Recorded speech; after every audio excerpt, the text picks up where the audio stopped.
Hello and welcome. I'm so glad you can join me today.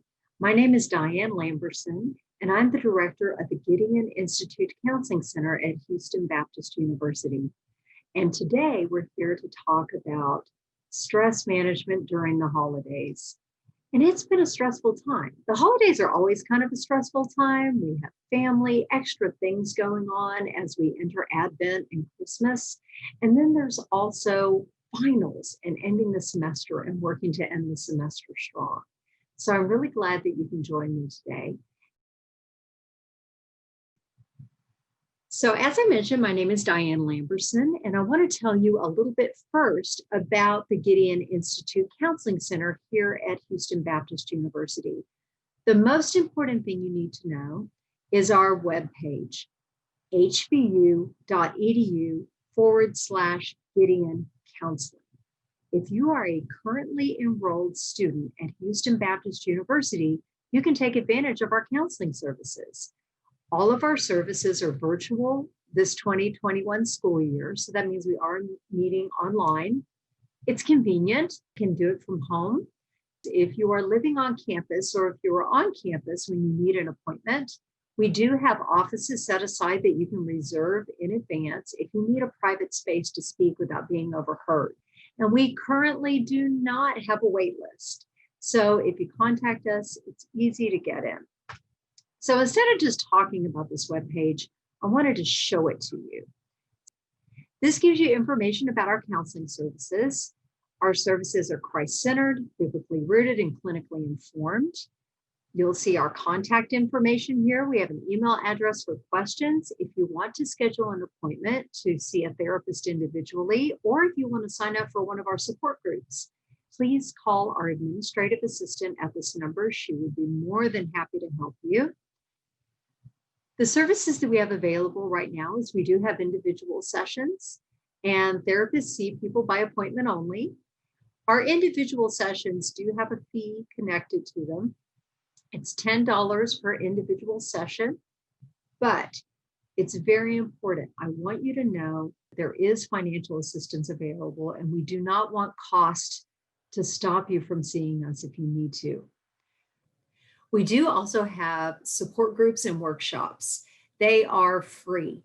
You are welcome to join us at any time. You can attend as much as you want. And we also list our upcoming workshops. Another thing that we have on our website is biographies of our therapists. So you can read a little bit more about me. You can read a little bit more about Alicia, our other therapist, who is wonderful. And I want to really call your attention to these resources down here. These are crisis hotlines and urgent care resources. If you are in a mental health crisis, if you're thinking of harming yourself, if you're having a really hard time and you need to talk to somebody immediately, these are the numbers and places that you can connect with. All of these places are open 24/7. Of course, if it's an emergency and you're on campus, call the HBU campus police. If you're off campus, call 911 or go to your nearest emergency room. We also have some urgent options that are open less than 24 hours a day. So these are things that are available, just not 24/7. Another thing that we have on our website is counseling videos. We have a great guided Christian meditation for worry and anxiety that Dr. Cook within the Gideon Institute did for us. And as we go along, check back. We're always adding new things to this site. So now we're going to go back to our presentation. So today what we're going to cover about stress management is, first of all, what is stress? Then we're going to talk about stress that's specific to the holidays in 2020 and how to manage holiday and 2020 stress. We'll talk about expectations, about unhealthy coping strategies, about healthy coping strategies, and most importantly, what does God say? And I want to touch on politics and political issues because it may be that when you go home for the holidays or are already home for the holidays, not everybody may have the same points of view politically. So want to give an opportunity to speak about that and ways to manage that within the family, because it's meant to be a loving, happy time, not one with conflict or debate.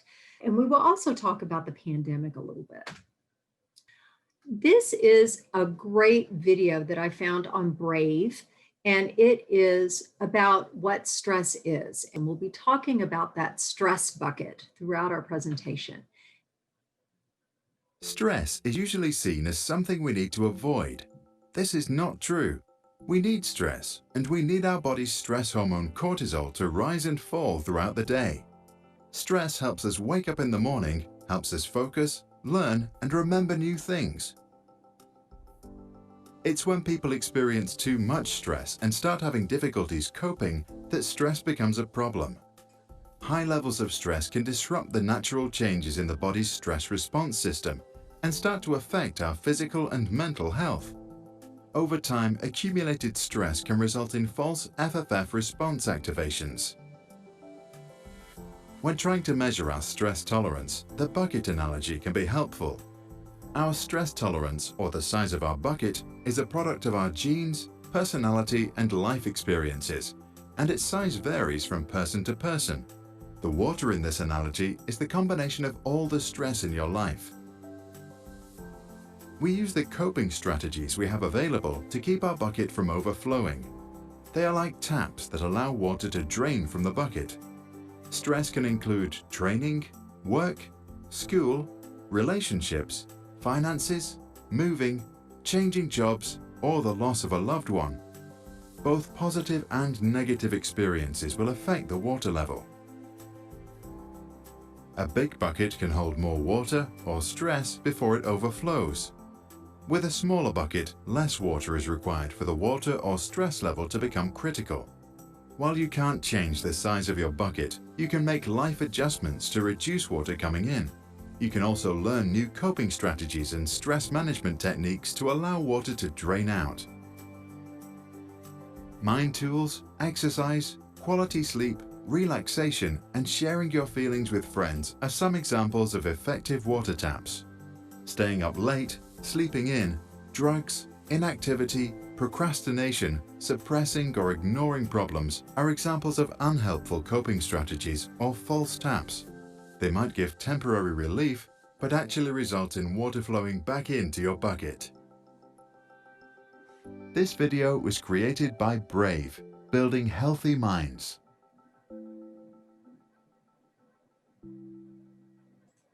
Well, hopefully you enjoyed that video. I think that really describes it well, especially in terms of how we each have a different sized bucket, and it kind of depends on our life experiences and just how we're made, our personalities. All those different things go into what the size of our bucket that we kind of start with. But I also kind of like to think about different analogies that maybe weren't mentioned in this video that have to do with faith and faith in God. Like, for example, does our faith somehow expand the size of our bucket at times? Or does God help carry our bucket sometimes? Or is God like the umbrella that keeps the rain from filling the bucket up too fast?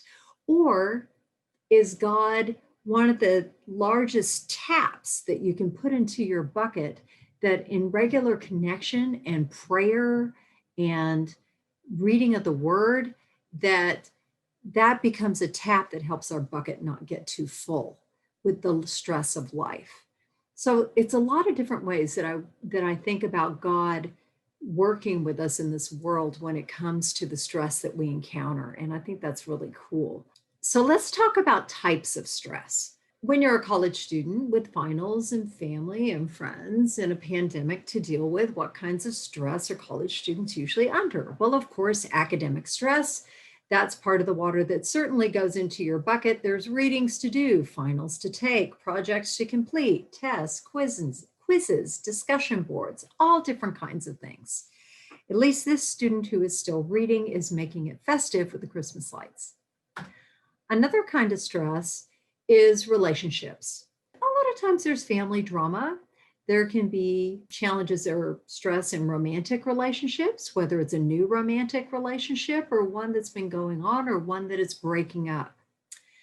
There can be stress with friends and even events, different big life-changing events or just kind of life events that happen in our families, like weddings, funerals, when we lose a loved one, those kinds of things. And you'll notice on my list that there are things that aren't necessarily sad. I think it's important to realize that stress comes with happy events or good things that happen in our life, like weddings. Weddings can be very stressful if you're in one, but it's an extremely happy time. But there's a lot of stress around that transition of going from single to being married. And in romantic relationships, if you start dating someone, we're dating, are we officially dating or are we just friends? Are we more than friends? And then you find out if you're more than friends. And then when am I going to see them? Should I buy them a Christmas gift or not buy them a Christmas gift? How much should I spend? All these different things, all the different excitement that goes with it, but also all the stress that goes with it as well. And of course, as we see in the meme on the right-hand side of our screen, a actual email from a student to a professor that says, "Dear Professor, I am so sorry for how late I'm submitting this synopsis. My boyfriend unexpectedly broke up with me yesterday evening, and I was a complete unfocused mess who did not account for such a time-consuming hiccup to affect my Sunday productivity. This will obviously not happen again as I am no longer in a relationship and will have no one to break up with me next Sunday. Also, I am very sorry this is kind of uncomfortable. It is for me too." I really want to express my admiration for this student for being honest and genuine with her professor. And I think that that was very courageous and authentic of her to do. I think it is important to communicate with your professors when there is something stressful going on within your family, whether it's something like a breakup or something more serious, perhaps an illness or a death in the family or other things going on. I don't know of one faculty member at HBU that would not appreciate hearing from a student, especially a student who is making an effort to be accountable and responsible for their actions and for anything that they might have missed academically. I think it's always very important to communicate and to demonstrate that desire to be accountable and responsible for your work. So I encourage you to communicate with your professors when there is something going on. And of course, there's sad Yoda, that feeling when the family drama is exploding, but you just want a fun Christmas party. So not everybody has a cheerful time at Thanksgiving, and not all family members always get along. So sometimes we have to deal with the stress while we're finishing out school. Another type of stress is physical or material stress, illness, either a chronic mental illness of some kind. Many people live with depression, anxiety, bipolar disorder, different types of addiction they may be in recovery from, or post-traumatic stress reactions or post-traumatic stress disorder. These are different mental health struggles that people live with and may take medication for. And when things are stressful, symptoms can flare up just like any other illness. So be mindful of that and take care of yourself and make sure to take care of yourself during this time. Physical illness, of course, COVID-19 is going around. Please be careful, wear your mask.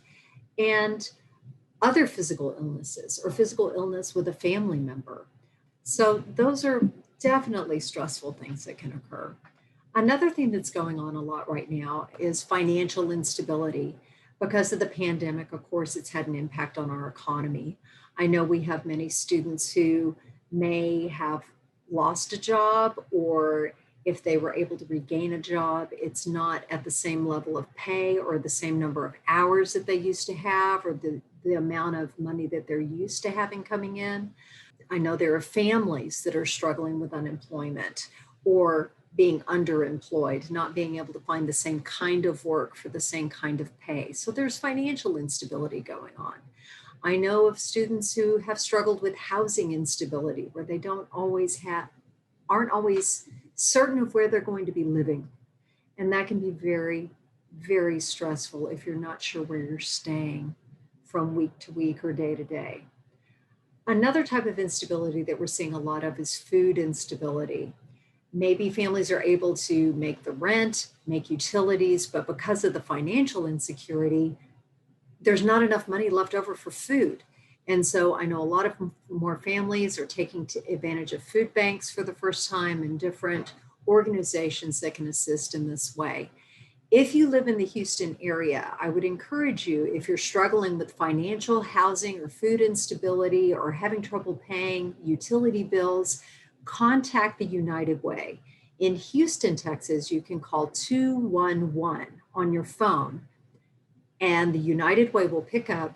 You can let them know what zip code you live in, and they will tell you all the resources that are available in your zip code. It's awesome. If you live outside of the Houston area or the Gulf Coast region where you can call 211, I would encourage you to get in touch with your local United Way. Or if you're going to church, ask your pastor. Your church community is a great resource for this and are familiar with different things in the community as well. Another type of stress that can hit us certainly during the holidays is emotional and spiritual stress.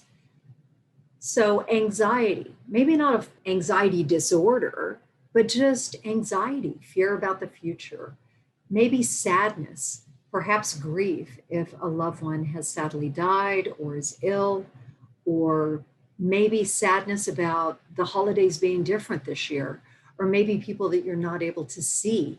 If you're one of our students who is an international student and you're unable to go home and you have to stay here in the United States for the holidays, that's very different. And not being able to see family is difficult during this time. Another struggle that sometimes happens is faith struggles. That's another kind of stress. When we struggle with our faith, what is God doing in our life? What's going on? Where is He? Maybe feeling distant from God. It's a common struggle that happens. And I think it's important to recognize that people of faith struggle with faith. That's another thing that we talk about in counseling sessions at the Gideon Institute Counseling Center is faith struggles, different types of struggles with faith.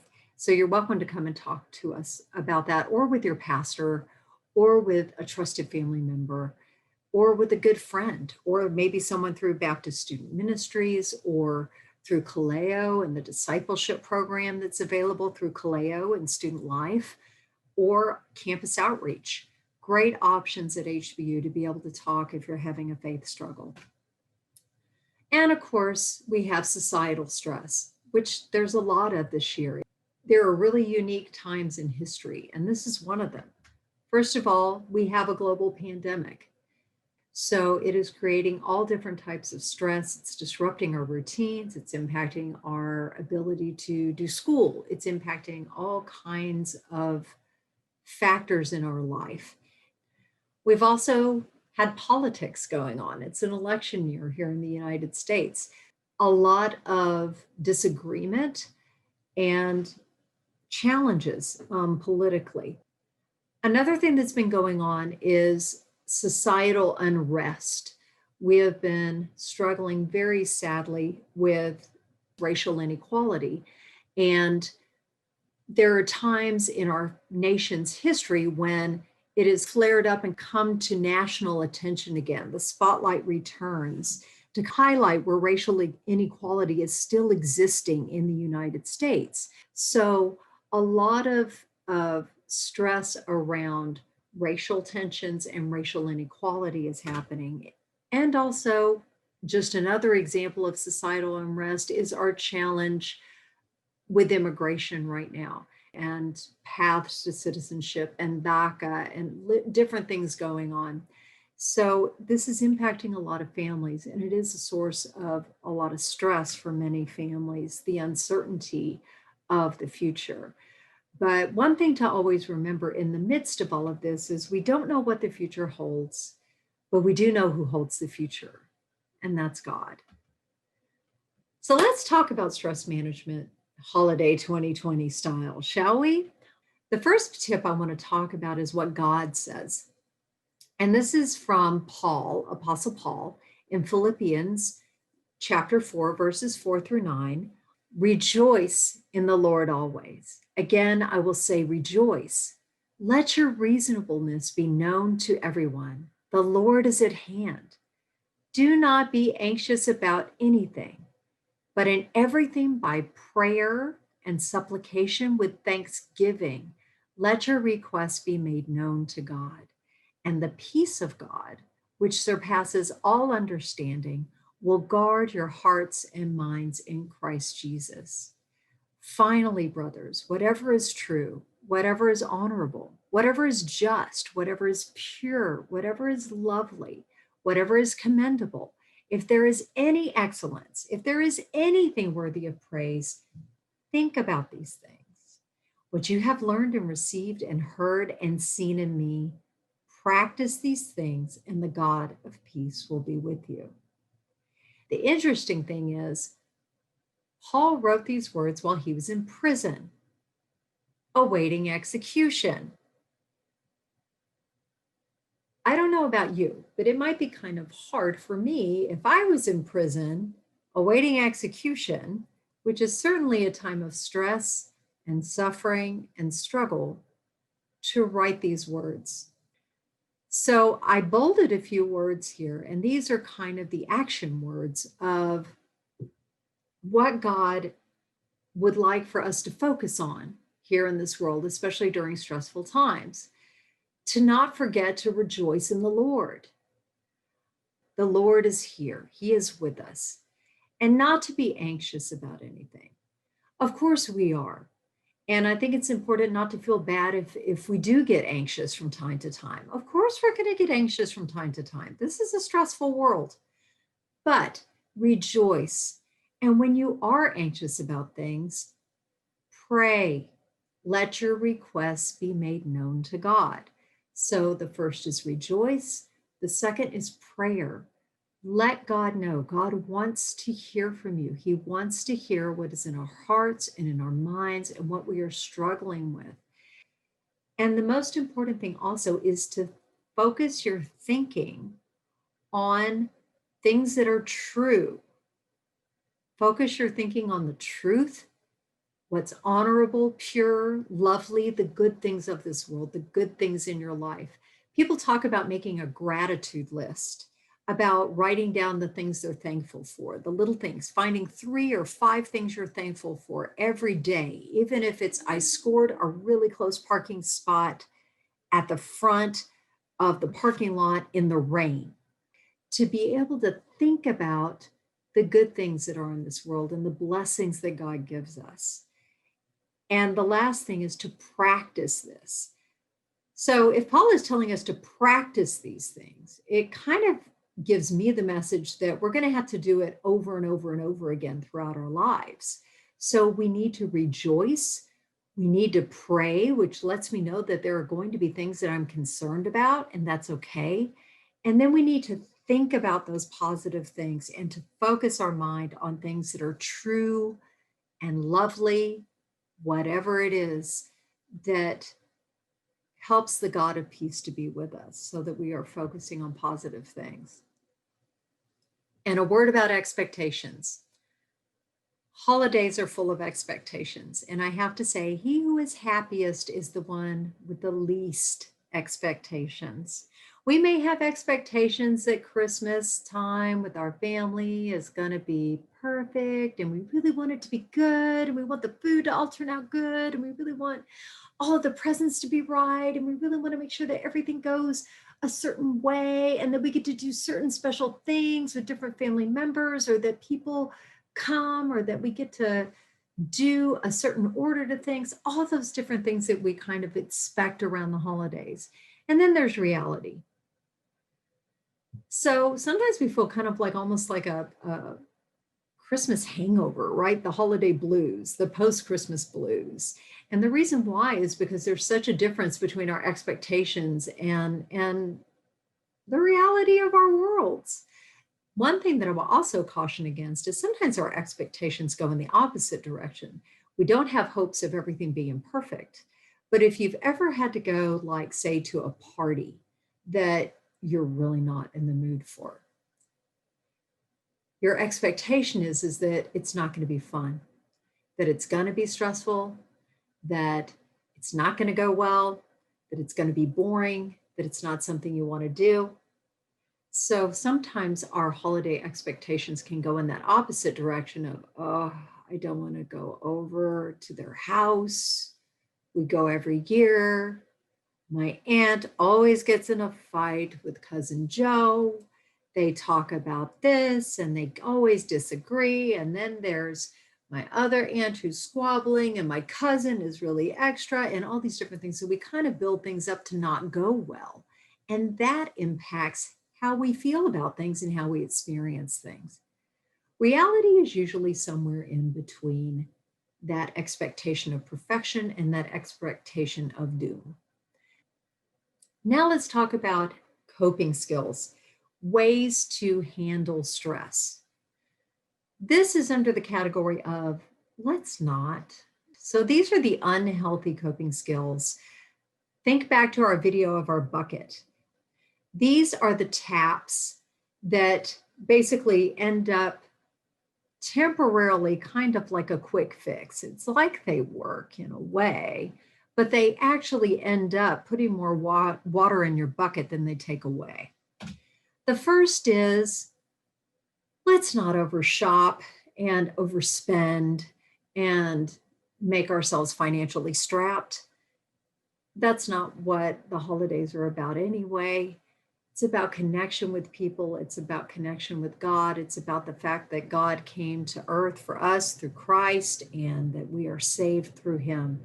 So that rush of a sale, that rush of holiday shopping, that rush of, oh my gosh, I got it for 50% off. Yes, people, is really fun, but short-lived. And then there's the debt afterwards. Be mindful of your spending. Don't just get high off a quick buy or an impulse purchase, which we can do when we're stressed. Sometimes stress makes us cranky and angry, and we lash out.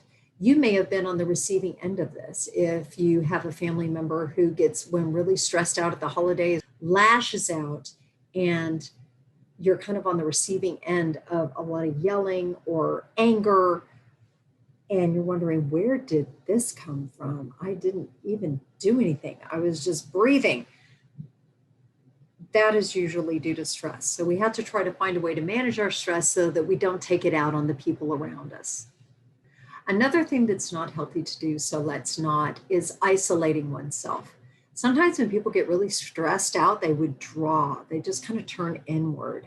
And sometimes that can lead to that stress and that anger turning inward. And what that looks like is depression, which is why that happens more around the holidays, as people are more stressed, they're more anxious, and it leads to kind of this withdrawing, isolating, sad place. Another unhealthy coping skill that happens a lot is drinking too much, or generally smoking or using some other type of pills or drugs to feel less stressed. It temporarily will create a high, but it's not the truth. It's not a true fix. It's an illusion. And ultimately, you end up with the problems that you started with that also were possibly neglected. And then you can end up with an addiction on top. Another thing that people do when they're under a lot of stress and they're struggling emotionally is some people will self-harm. Most commonly, people think of cutting, either creating superficial cuts somewhere on one's body. And the idea is to create physical pain to distract from emotional pain. The problem with self-harm is it's another quick fix. It does not, the relief that it might temporarily provide certainly puts a whole lot more water back in your stress bucket, and it doesn't work except for extremely short periods of time, which leads to people compulsively doing it over and over and over again. So sort of like drugs and alcohol, you can end up with a compulsive habit of managing stress that over time is going to put a lot more water into your bucket than it would ever take out. So what to do instead? Just talking about these things feels a little stressful, right? So let's take a moment to just breathe in through the nose, out through the mouth. And it's amazing how just simply breathing can make such a huge difference. So we're going to breathe for 30 seconds. And I want you to notice if you feel any different from when you start this video to 30 seconds later when we finish. So breathe in through your nose, out through your mouth as you follow the breathe bubble.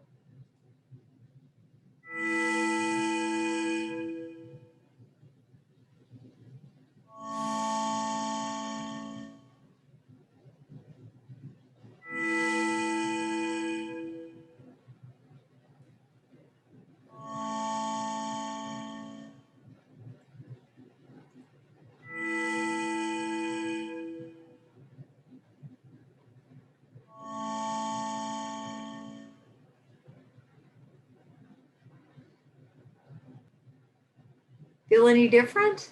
Hopefully you feel just a little bit calmer, maybe a little bit more focused. There are a lot of breathing videos like that on YouTube.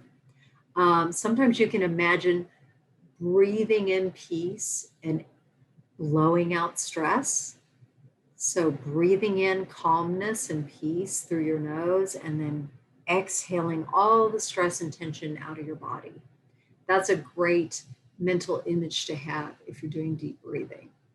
Another thing that can be done is while you're deep breathing to repeat a Bible verse slowly, to really meditate on a Bible verse. So breathing and taking time to meditate on a particular Bible verse, saying it slowly, really thinking about it and letting it sink in is a great way to connect with God and calm your brain and your body in a way that will slow your heart rate down, that will take that fight or flight response if you struggle with that, to let it know that there is no danger nearby and let that part of your brain relax so that those symptoms go away quicker. Now let's talk healthy stress management. First thing is one of the hard ones, especially now during the pandemic. I can tell you, if you have struggled with time management, you are not alone. It has been challenging for everyone, so you are not alone. But definitely create a schedule and stick to it. During the holidays, we tend to get all off schedule. Have you noticed that? Probably every year. Our sleep gets off, our routine is off, and after a while, that starts to stress us out. So, as much as possible, regulate your time and stay on some sort of a schedule, whatever fits your life. Another important thing, yes, we need sleep. Now, it may not be at the times that your other family members or parents feel are the times to be asleep and awake.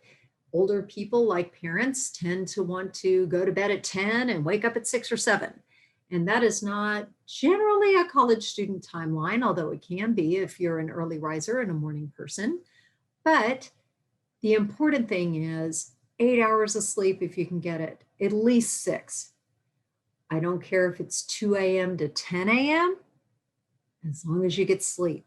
Get off your phone, off the blue screens an hour or two before you go to bed, and get some sleep. It will help you concentrate. It will improve your focus in finals. You will benefit from sleep more than from cramming and filling yourself with caffeine. Also, to eat healthy, schedule time to eat. Think about eating a healthy diet. If there's one time that your brain needs healthy food, it's now during finals and the holidays and all the moving around and all the different things that we may or may not be doing this year. Eat healthy because there's going to be a lot of treats, I'm sure, in people's holiday plans. There's lots of different wonderful things that we eat during the holiday season that we may not eat the rest of the year, and certainly enjoy, but not so much. Keep those healthy, energizing foods in there along with those special treats. Next thing that's really important is exercise. It is vital to exercise. You need to move your body.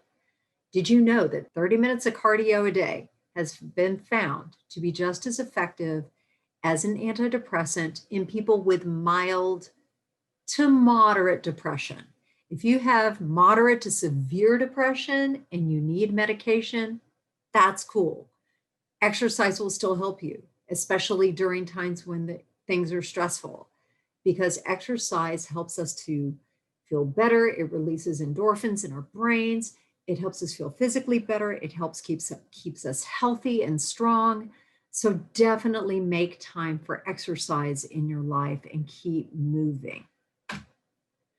Another thing to help manage stress: music, art, hobbies, things you do that give you joy, preferably things that don't involve a screen. Anything that you like to do, especially things that might involve your hands or using your brain, different things that are just fun, interesting things to do. Video games, too. Video games can be a great stress reliever. The big challenge is not to get so sucked in that it starts eating your time too much. So do take it in measured doses. And if you can find a way to find these different things to do that don't involve a screen, more power to you. Also, connect with your family. For those of you living at home and really wanting to be out and independent and in the world, you might be a little tired of your family. You may love your family, be very close to your family. There may be conflict in your family, but find ways to connect with your family. Find good, positive ways to connect with your family over the holidays. It does make a difference. And stay connected to your friends. I know a lot of people either go home for the holidays or they're away from their friends or they're away from college for the holidays and they're not going to classes and they kind of like fade out from their friends at school. Stay in touch with your friends. Reconnect with some of your friends from high school, but please do so safely. Do so safely during COVID-19. You may have friends coming home from other universities around the country. We have spikes everywhere. So please be careful if you're going to get together with one or two friends. Try to do so outdoors, use masks, but stay connected. And also this is the great time to use social media, your phone, text messaging, FaceTime, all those ways to be able to stay connected. And check in with your friends and look for warning signs if they're stressed and needing help. Be there for each other. Reach out if you're concerned about someone. And if you are overwhelmed or has a friend who's overwhelmed, consider the crisis text line or other resources like I talked about on the Gideon website. Another thing that's very important: unplug. If you struggle with anxiety and depression and you spend a lot of time on social media and on your phone, one of the most important things that you can do to decrease anxiety, stress, depressed mood, those sorts of things, is to get off your phone. Put it down. Put down TikTok, put down all the different social media platforms that are out there. Just put it down. You know, you can scroll on just about anything: social media, news apps, TikTok, YouTube, and just get lost down these rabbit holes. And then you look up 2 hours later and like, oh, I should have been studying. Get off your phone. You'll feel so much better. You'll look around, you'll connect with other people. And right now, we are very much kind of utilizing our phones and things to stay in touch with each other. But remember, it's a tool, and spend time off of it, because what's happening is it impacts how your brain works. You know, your brain keeps developing until you're around 24 or 25. It's not done yet. Your brain is developing pathways, neural pathways, right? Different pathways and connections that help you think. And when you're on your phone and on social media a lot, comparing your insides to other people's outsides, or watching TikToks and a lot of things that are very short and meant for a short attention span, where your brain wires itself with a short attention span. And it then will prune off or let go of those neural connections, those brain pathways that are used to sustained focus, are used to reading those long books and studying for long periods of time. The best way to rebuild that part of your brain, to rebuild that focused, calm part of your brain, I hope you will enjoy, is to do nothing. Do nothing for 10 minutes every day. And I mean nothing. No scrolling on your phone, no listening to music, no watching TV. This is not when you're zoning out to a screen. 10 minutes of nothing, not a zilch, nil, zero, diddly squat, sitting somewhere and just looking around and being present. Perhaps saying a prayer or thinking about a Bible verse or something like that, but doing nothing. Not all day, not laying in bed for hours at a time, 10 minutes every day. That's all.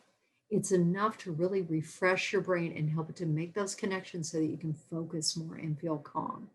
So if there's one thing that you want to do, if you're feeling incredibly stressed or anxious or depressed, try putting your phone down, especially if you spend a lot of time on it. Something else that's, of course, very important and vital to your stress bucket and managing things in this world is connecting with God and faith. So take time to worship. Take time to praise Him and rejoice in the Lord always. Of course, prayer. Prayer is, like Paul said, where we make our requests known to God, where we let Him know about our worries and our fears and the things that we're concerned about, that we give them to Him to take care of. So these are very important things to keep in your life on a regular basis, and you'll feel it if you don't. So some more Bible verses to consider. You can pause and read through some of these. If you're struggling with your faith and you feel like I pray and I'm not getting anywhere, turn to the Bible. The Holy Spirit is in the Word of God in the Bible, and that's a great place to grow the Holy Spirit within you if you're struggling with faith.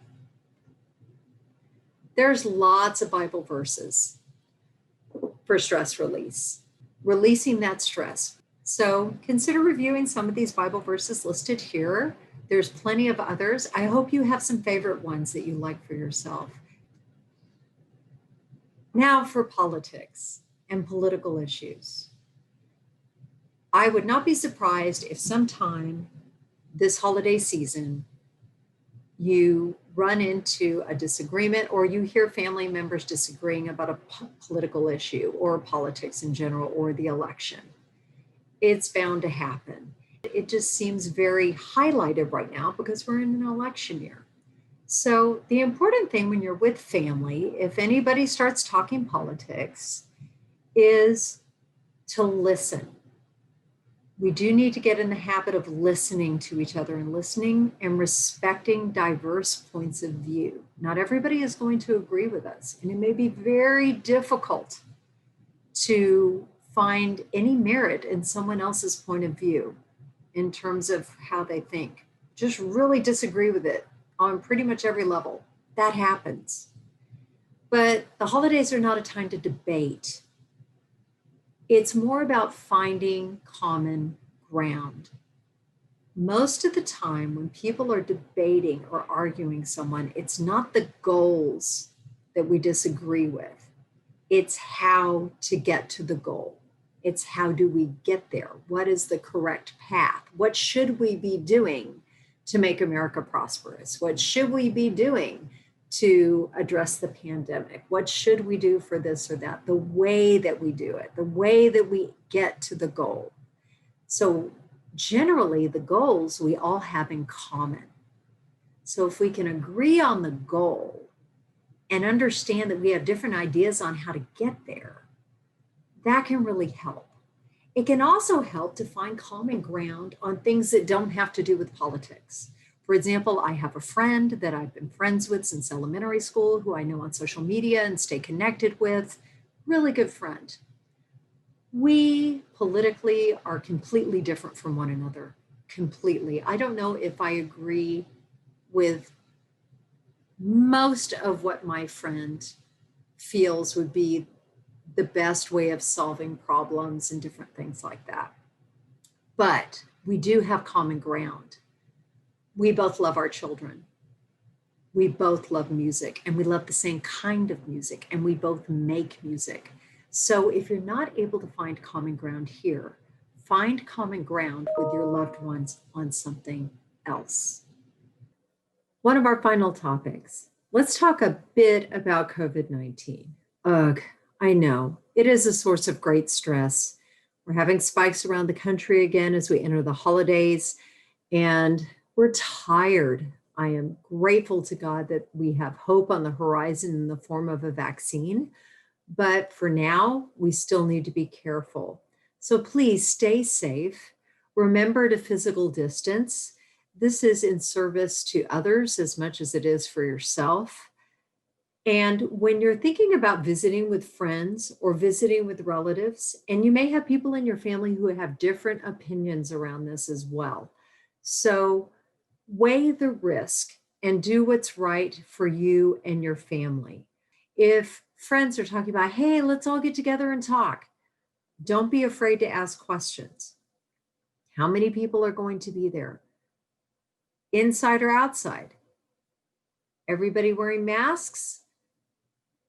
Manage and weigh your risks on the activities that you choose to do.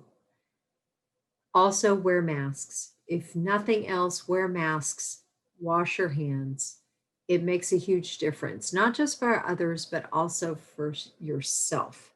I highly recommend checking out on Facebook a page that an epidemiologist is posting herself to provide good studies and summaries of research about COVID-19. And it's called Your Local Epidemiologist. I highly recommend you check it out. This is the best advice I've seen on how to handle pandemics. And I think you'll find it interesting who wrote it. It was written a long time ago. You'll kind of tell from the language that it was written not recently. Let's read through this. Meanwhile, think thus. With God's permission, the enemy has sent poison and deadly dung among us. And so I will pray to God that he may be gracious and preserve us. Then I will fumigate to purify the air, give and take medicine, and avoid places and persons where I am not needed, in order that I may not abuse myself, and that through me others may not be infected and inflamed, with the result that I become the cause of their death through my negligence.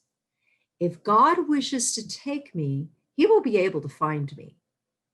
At least I have done what he gave me to do, and am responsible neither for my own death nor the death of others.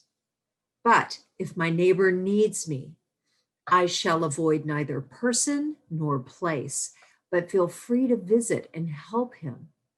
Behold, this is a true and God-fearing faith, which is neither foolhardy nor rash, and does not tempt God. If the people in a town so conducted themselves that they were bold in their faith when the need of neighbors required it, careful when there was no need, and helpful to one another in counteracting the poison wherever possible, death would indeed be light in such a town. But when it happens that some of the people are too fearful and flee from their neighbors in time of need, while others are so foolhardy, foolish, that they do not help to counteract the disease, but rather spread it, the devil will take advantage of the situation, and the mortality will certainly be high. Both are very injurious to God and man, the former by fearfulness, and the latter by tempting God. I really like this advice. It talks about the importance of serving our neighbor and to not be afraid to serve when we are called to serve.